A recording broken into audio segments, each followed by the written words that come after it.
Buen día, soy el doctor Alejandro, estamos filosofando y esto es Historia de la Filosofía. Y el día de hoy vamos a revisar a quizás el filósofo más representativo de esta época, Tomás de Aquino. Para comprender la obra de Tomás de Aquino, tenemos que situarnos en su época. Tomás de Aquino realizó la gran síntesis de la época medieval, reuniendo a pensadores de diversas épocas y posturas. Ayuda mucho estar familiarizado con estos nombres. Así que te recomiendo que mires los videos que ya preparamos sobre pensadores antiguos y medievales. Aquino vive en el siglo XIII, inserto ya en el ambiente de las universidades europeas. Se trata del esplendor de la época escolástica, en donde los estudiosos se dedicarán a tratar de explicar la realidad natural y el mundo usando la filosofía, pero sin rebasar los límites de la teología. Tomás de Aquino vive en una época de encrucijadas intelectuales, donde particularmente se atraviesan dos líneas del pensamiento. Por un lado, la Iglesia Católica y la tradición religiosa, de una forma muy importante, abrevaron de la filosofía de Platón, transmitida primero por el neoplatonismo, donde autores como Proclo, Plotino y el pseudo Dionisio Areópagita tuvieron una enorme influencia en el pensamiento de los padres de la Iglesia. Durante esta época se había canonizado una teología de corriente eminentemente platónica, y todo lo que se considerara ajeno a ella se veía con sospecha. Se tiene la creencia de que la filosofía medieval había sido mayoritariamente aristotélica. Sin embargo, esto no es el caso. Hasta el siglo XIII, gran parte del pensamiento religioso y filosófico se apoyaba ya sea en el platonismo o en el neoplatonismo, gracias principalmente a la lectura que hicieron los padres de la Iglesia. Sin embargo, justo en el siglo XIII aparece una nueva corriente. Gracias al contacto que Europa Occidental retomó con el Medio Oriente, empezaron a ingresar al continente poco a poco los textos y las interpretaciones de Aristóteles, gracias al trabajo de los filósofos árabes. El contacto se restableció, por un lado, a través de la Escuela de Traductores de Toledo en España, y por otro lado, con el contacto que tuvieron los europeos con los árabes en Medio Oriente. Y así poco a poco fueron rescatándose los textos y las traducciones de Aristóteles. Mucho de la obra de Aristóteles se había perdido durante toda la Edad Media. Lo poco que llegaron a conocer fueron los trabajos de lógica que rescató Boecio y algunos otros textos más, pero sus trabajos principales habían sido olvidados.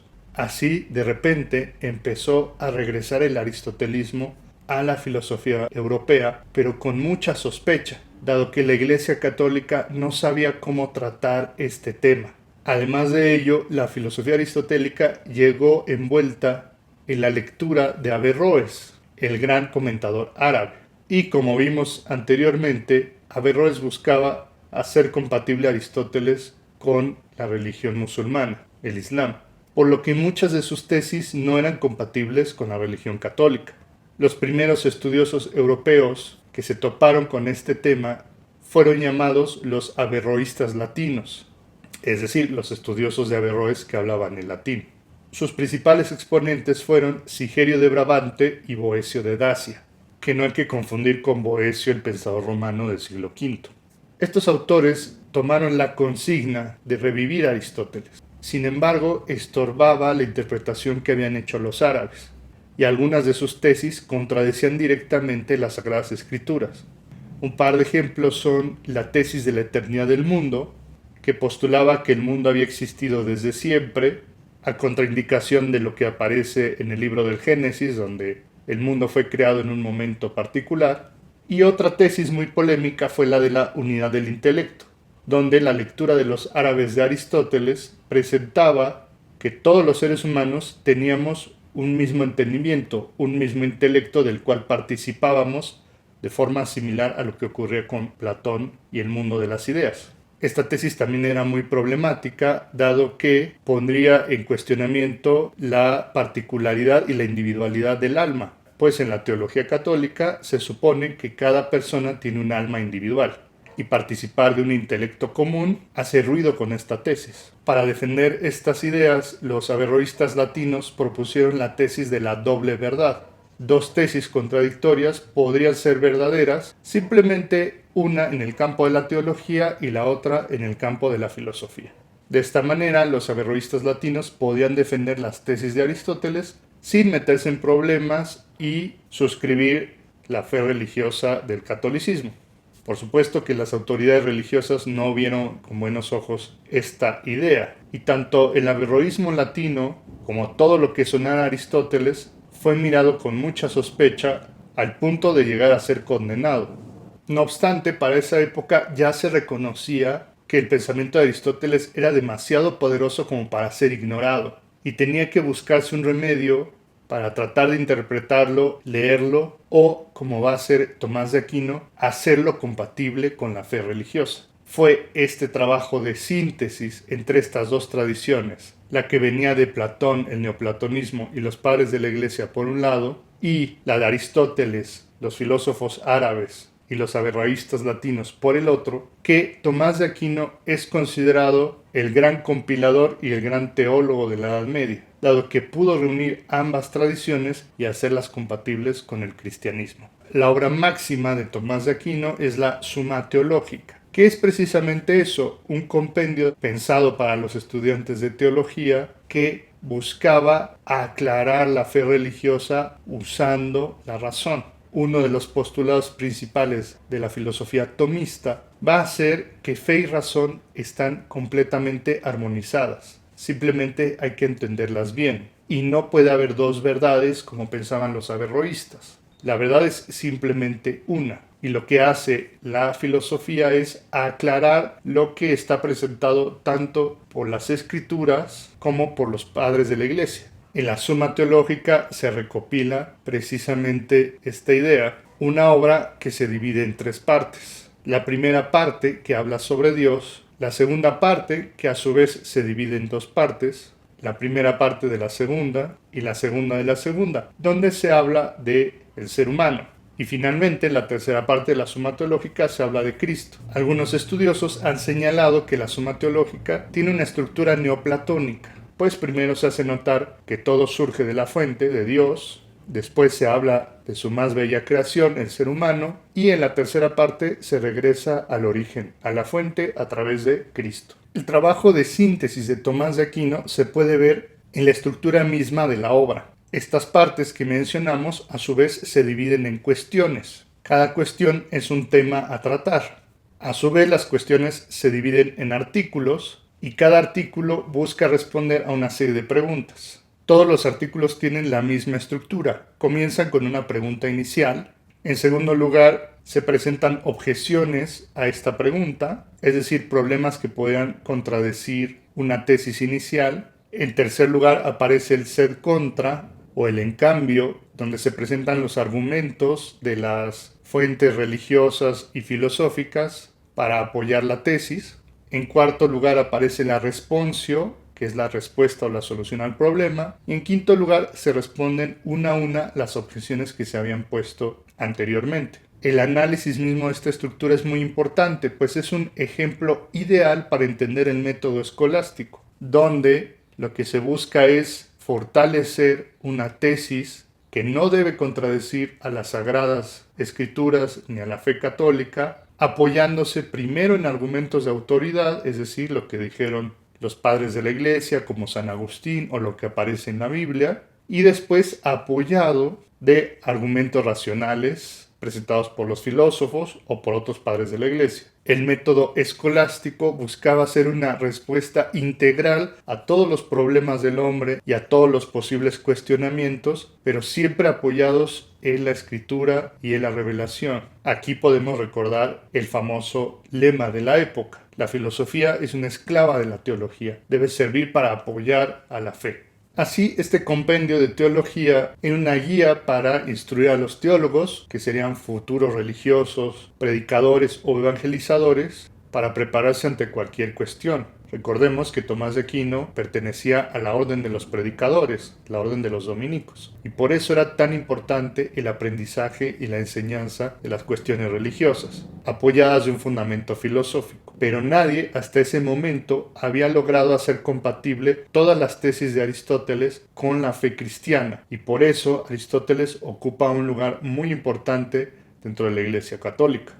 Una de las tesis más conocidas de Tomás de Aquino es su exposición de las 5 vías para probar la existencia de Dios. Estas 5 vías no son originales de Tomás de Aquino, ya aparecen en Aristóteles, en Platón, en Averroes, en Maimónides. Sin embargo, el gran mérito de Tomás de Aquino fue recopilarlas y darles esa estructura que de algún modo las simplifica y las hace más presentables. Si bien tomaría mucho tiempo revisar toda la obra de Tomás de Aquino y considerando que buena parte de esta obra es teológica, considero que para mostrar un ejemplo de cómo era su pensamiento basta con que revisemos sus famosas vías. No obstante, es también importante presentar la refutación que hicieron filósofos posteriores, siendo la refutación de Immanuel Kant la más conocida de todas. A continuación vamos a presentar las 5 vías para mostrar la existencia de Dios de Tomás de Aquino. La primera es llamada la vía del primer motor o la del motor inmóvil. Esta vía argumenta lo siguiente. En el mundo observamos que hay movimiento, es decir, que las cosas que habitan en este mundo se mueven constantemente, cambian de lugar o mutan. Todo lo que se mueve es movido por otro, es decir, se argumenta que el comienzo del movimiento de todas las cosas tiene un origen exterior. Una entidad pone en movimiento a otra, y no hay nada que se mueva a sí mismo sin la ayuda de ninguna otra cosa. Por ejemplo, el movimiento de los animales proviene del hecho de que sus progenitores los gestaron. Nada se gesta a sí mismo. Todo lo que se mueve necesita ser movido por otro. Pero si todo lo que es movido por otro se mueve, también lo que echó a andar el movimiento deberá ser movido por otro y por otro. Este proceder no puede ser llevado de forma indefinida, pues sería un absurdo pensar que no hay un inicio de la cadena, que algo echó a andar todas las cosas. Un buen ejemplo para entender esto son las piezas de dominó. Algo debió haber comenzado el movimiento. Por lo tanto, será necesario llegar a un primer motor que no es movido por nadie, pero que, sin embargo, echa a andar a las cosas. Este primer motor es Dios. Si en la primera vía hablábamos del movimiento, en la segunda hablaremos de la causa. Recordemos que la causa eficiente es una de las 4 causas que distinguió Aristóteles. Se trata de una entidad que genera un efecto.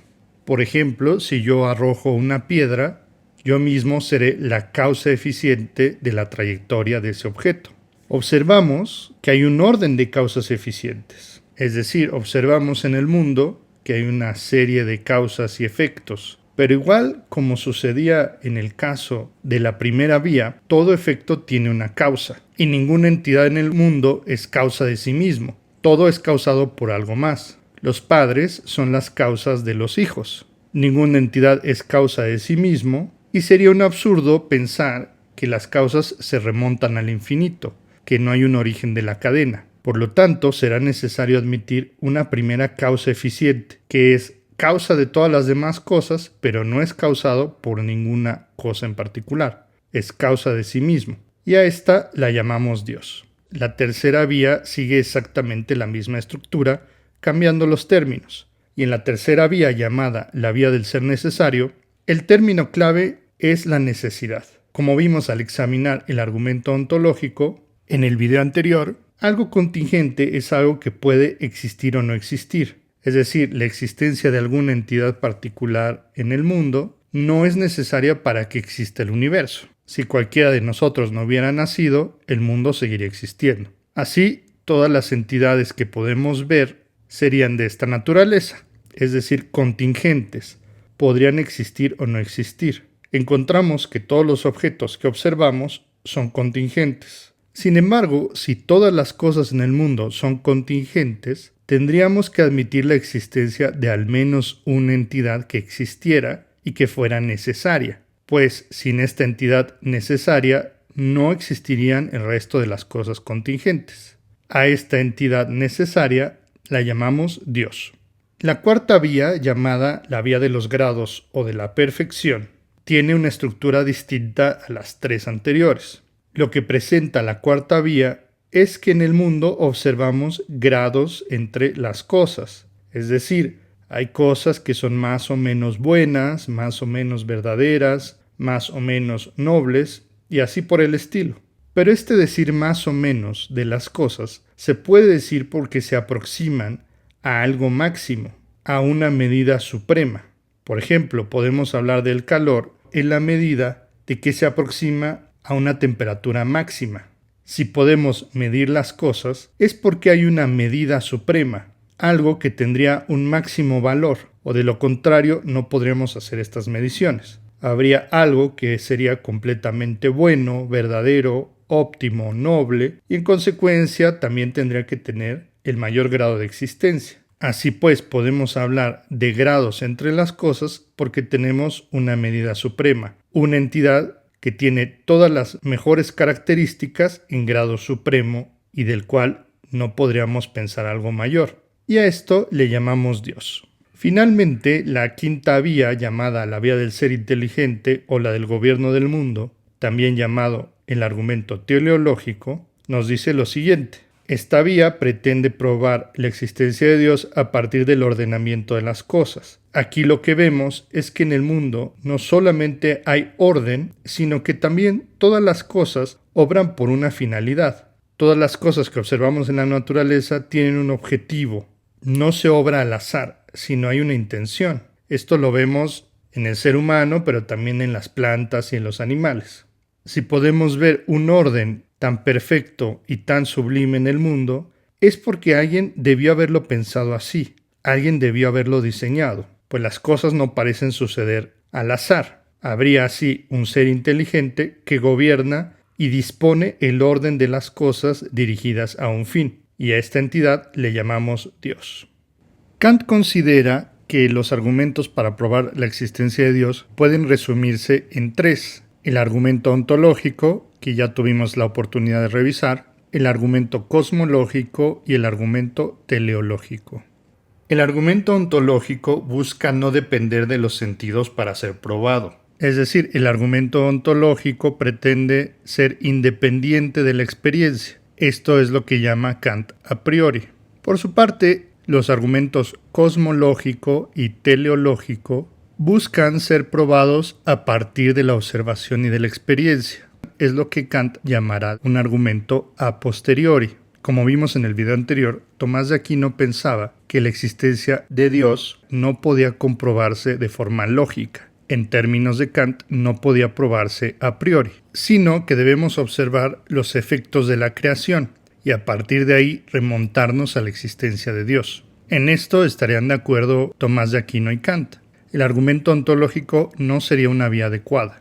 Nos quedan entonces dos caminos, el argumento cosmológico y el teleológico. El argumento cosmológico es llamado así porque busca demostrar la existencia de Dios a partir de la configuración del mundo. Los cuatro primeros argumentos de Tomás de Aquino bien pueden identificarse con el argumento cosmológico. A partir de cuatro fenómenos que observamos en el mundo: movimiento, causa, necesidad y los grados entre los seres, se pretende remontarnos a un ser perfecto. La primera objeción que colocará Kant al respecto es que el argumento cosmológico esconde al argumento ontológico, pues se presupone la existencia de un ser perfecto, que a su vez se reconoce como Dios. En el mejor de los casos, y si quisiéramos conceder el argumento cosmológico, lo único que probaría sería la existencia sí de un primer motor, de una causa encausada, de una necesidad en el mundo y de una cierta gradación en el universo, pero cada una de estas cosas no tendrían que reconocerse necesariamente con ese ente perfecto llamado Dios. Así pues, este primer motor, causa encausada o necesidad absoluta, podría ser el cosmos mismo, las leyes de la naturaleza o cualquier otra entidad, pero no necesariamente Dios. Es por esta razón que Kant afirma que el argumento cosmológico esconde al ontológico, pues se presupone que estas necesidades se refieren precisamente a Dios. pero podrían explicarse de muchas otras maneras, como el universo, las leyes de la naturaleza u otros ejemplos que ya habíamos puesto. Recordemos que Tomás de Aquino no puede recurrir al argumento ontológico, pues él mismo lo había refutado. Y si el argumento cosmológico quiere ser exitoso, debe realizar sus pruebas a partir de los efectos de la creación y no una definición preestablecida de Dios, como ente necesario, como pretendía Anselmo y el argumento ontológico. Una segunda problemática que detecta Kant es que los efectos descritos por el argumento cosmológico corresponden a efectos naturales o efectos sensibles, es decir, que podemos captar con nuestros sentidos. Observamos también que las causas que generan estos efectos naturales son igualmente naturales. Los seres de la naturaleza están suscritos a leyes naturales, y esto mismo aplica a sus causas. Así pues, tendríamos que suponer que todo efecto natural proviene de una causa natural. Podríamos preguntarnos, ¿por qué una causa ajena a lo natural podría generar un efecto natural? Se presupone a Dios como una entidad fuera de esta serie causal. Pero si Dios está fuera de la serie causal y no es una causa natural, ¿cómo podría generar un efecto natural? Así tendríamos dos alternativas. Por un lado, que Dios fuera parte de las causas naturales. En este caso, esto explicaría cómo podría generar efectos naturales. Pero surge la pregunta, ¿por qué Dios no tendría una causa natural como el resto de todas las cosas naturales? Es decir, ¿por qué no fue generado o creado por otro ser? La otra alternativa sería que Dios no fuera parte de las causas naturales, que estuviera fuera de la cadena. Esto tendría la ventaja de que no tendría que ser generado por una causa natural. Pero surge la pregunta, ¿cómo se explicaría que genera efectos naturales algo que no es parte de la cadena? En cualquiera de los dos casos se podría responder simplemente porque es Dios. Pero entonces ya no hemos hecho una comprobación racional. No hemos presentado un argumento, sino una petición de principio o abogando a la fe. Si lo que pretendíamos era comprobar la existencia de Dios a partir de los seres naturales, nos damos cuenta que a través de esta vía ese camino está cerrado. Una tercera problemática del argumento cosmológico es que la categoría de causa o necesidad no son en realidad conceptos que extraemos de la experiencia. Para Kant, por ejemplo, la causa es una categoría mental, una aportación, por cierto, del filósofo escocés David Hume. Hume argumentaba que la causa no existe en el mundo natural, sino que es una aplicación de nuestra mente en las cosas. Es nuestra mente la que establece una relación causal entre dos fenómenos, causa y efecto. Por esta razón, las causas no siempre son evidentes. Por ejemplo, basta con ver un objeto para saber de qué color es. La experiencia nos otorga esta información. En cambio, los sentidos no nos ofrecen una información inmediata de la causa de un objeto, sino que nosotros tenemos que establecer relaciones causales a través de nuestra mente. Los antiguos pensaban, por ejemplo, que llovía porque los dioses estaban enojados.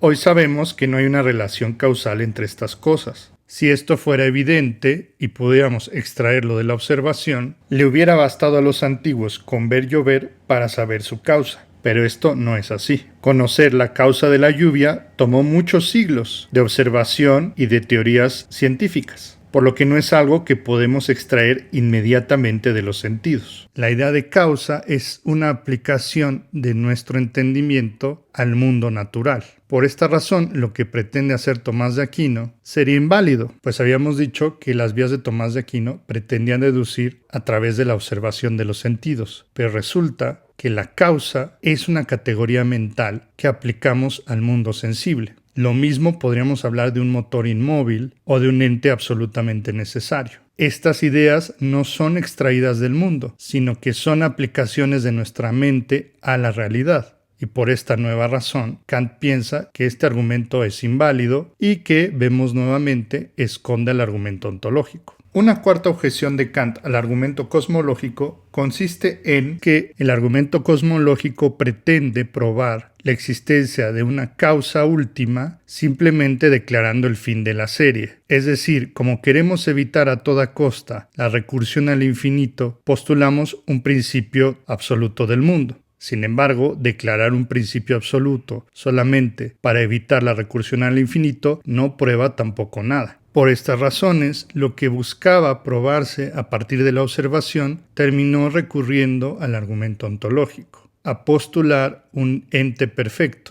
y al cual se pretende llegar a partir de ciertas observaciones del mundo sensible, pero aplicando categorías ajenas a la observación del mundo, pues estas ideas, primer motor, causa incausada, ente necesario, son muy similares al postulado del argumento ontológico. Dicho de otra manera, partiendo de la observación de los entes finitos, no podríamos llegar a la deducción de una entidad infinita y suprema. Y cualquier intento de remontarnos de lo sensible a lo absoluto y supremo implica necesariamente que ya se tiene un concepto del ente supremo, es decir, está implícito el argumento ontológico.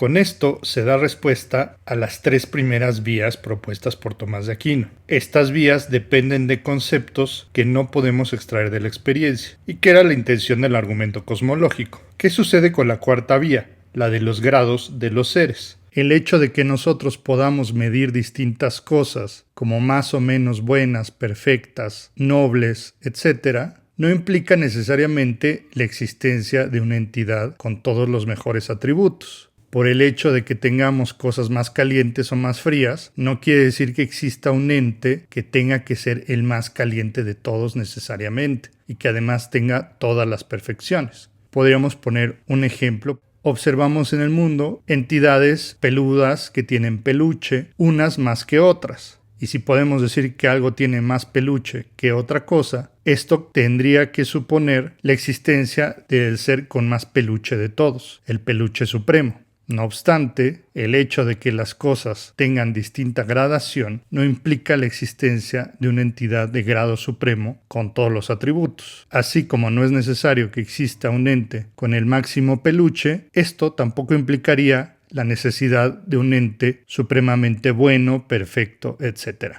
Finalmente, la quinta vía de Tomás de Aquino sería llamada por Kant un argumento teleológico. La teleología es la ciencia o la disciplina que estudia los fines. Telos significa fin en griego. Y este argumento pretende probar la existencia de Dios buscando mostrar que todo en la naturaleza tiene una finalidad. Ahora bien, al igual que como sucedía con el argumento cosmológico, el argumento teleológico en el mejor de los casos no podría probar la existencia de Dios. A lo mucho podría probar la existencia de un gran arquitecto. Por ejemplo, un demiurgo, como en el caso de Platón, un gran ordenador del universo, pero que no tiene la facultad de la creación ni de la perfección absoluta, sino solamente la de organizar y ordenar al mundo. Este gran demiurgo no tendría las cualidades de Dios. Sin embargo, no es el único problema que tendría el argumento teleológico. En su tercera crítica, llamada la crítica del juicio, Kant habla del juicio teleológico. En este texto lo que nos refiere Kant es que los seres humanos actuamos bajo el principio de los fines. Nosotros estamos motivados por acciones, por finalidades, y estamos acostumbrados a así ver la naturaleza. Sin embargo, el hecho de que nosotros veamos fines no quiere decir que la naturaleza los tenga necesariamente. Observamos, por ejemplo, que en la naturaleza muchas cosas ocurren por azar, como las mutaciones de las especies, por ejemplo, que a veces resultan beneficiosas para un individuo, pero a veces no. Sin embargo, los seres humanos estamos acostumbrados a ver fines en todos lados e interpretamos el mundo como si hubiera una voluntad detrás de todo ello. Sin embargo, lo que ha mostrado la ciencia es que es posible observar orden y complejidad a partir de leyes sencillas y simples. Lo que hace falta es mucho tiempo y durante el paso de grandes periodos lo que observamos es la emergencia de estructuras y de orden. Esto lo podemos observar en los campos de la astronomía, donde sin ninguna planeación los astros encuentran orden y periodicidad, por ejemplo, en la estructura del sistema solar, en el campo de la biología, en el desarrollo de las especies y, más recientemente, en el campo de la computación, donde observamos que ciertos programas pueden adquirir comportamientos y estructuras sumamente complejas sin ninguna instrucción o programación más que reglas muy sencillas y básicas. Estos son tan solo 3 ejemplos de campos donde la emergencia de la complejidad y de cosas que aparentemente parecen estar dirigidas por una inteligencia, en realidad son producto de una serie de condiciones básicas que permiten ciertas estructuras y cierto orden. Si añadimos esta capacidad natural de adquirir cierta regulación y orden a la tendencia natural del ser humano a buscar fines y acciones a través de una inteligencia, nos podemos dar cuenta que es muy común que el ser humano busque inteligencia y ordenación donde simplemente no lo hay. Si en el mejor de los casos concediéramos la validez del argumento teleológico, solo probaríamos la existencia de un gran arquitecto, una ordenación que no necesariamente tendría que ser la del ser necesario, sino que podrían ser otros factores, como las leyes de la naturaleza o el universo. De ahí que Kant refiera que el argumento teleológico supone al argumento cosmológico, y este a su vez al argumento ontológico, mismo que el propio Tomás de Aquino había refutado.